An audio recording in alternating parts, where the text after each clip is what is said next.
Ինձ ավտոներկրող ընկերություններից զանգահարել էին եւ ընկերության ներկայացուցիչներ եւ առհասարակ մարդիկ, որոնք որ ավտոներկրմամբ են զբաղվում,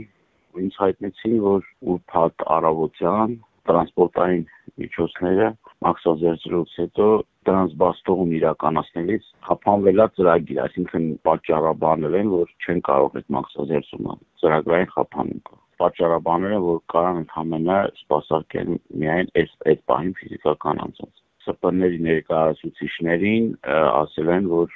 գնացեք երկուշաբթի օրը կգաք, հայց որ արդեն բան են արել, այդ են երկուշաբթի օրը, իրանց ասել են այդ օրերի համար դուք պիտի վճարում կատարեք։ Հիմա այդ մարդիկ ասում են, եթե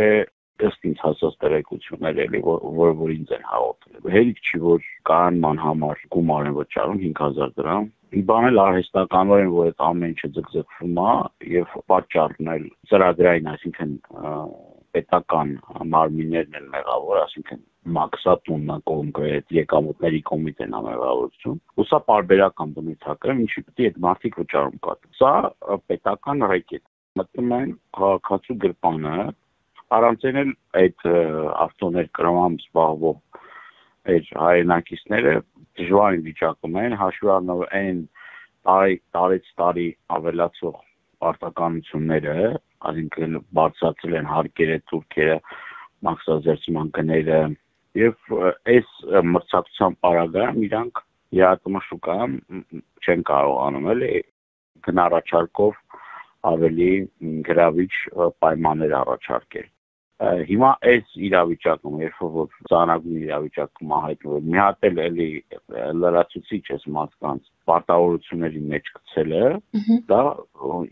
իմ գնահատմամբ բան է, պետական ռեկետ է, եւ դա չի կարող շարունակվի, էլի, առանց այն էլ ոլորտը տուժած է, ու եթե դու քու մեղավորության պարագայում էլի մտնում ես քաղաքացու գրպանը, այն սակավ տոներ կրողներն էլ, եթե սեն շարունակվի, իրանք էլ արդեն չեն լինի հայկական շուտ։ Եվ այս պարագայում նաև ինձ հազանգել են, որ այս իրավիճակով պայմանավորված բազմաթիվ ընկերություններ կամ էլ իրենց բիզնեսը տեղափոխում են ԵԱՏՄ այլ պետություններ։ Ու սա անթույլատրելի է, էլի։ Ես գրություններ եմ ուղարկել, ես սպասում եմ դրանց պատասխաններին, չնայած այն գլխից էլ հասկանում եմ, որ սա ուղղորդված, պլանավորած եւ իրանց կողմից գործընթաց է, որը որ ուղղված է իրանց կարծիքի պետական բյուջեն լցնելու, բայց իրականում նաեւ քաղաքացուն տուգանքի մատերիալ դարձնելու։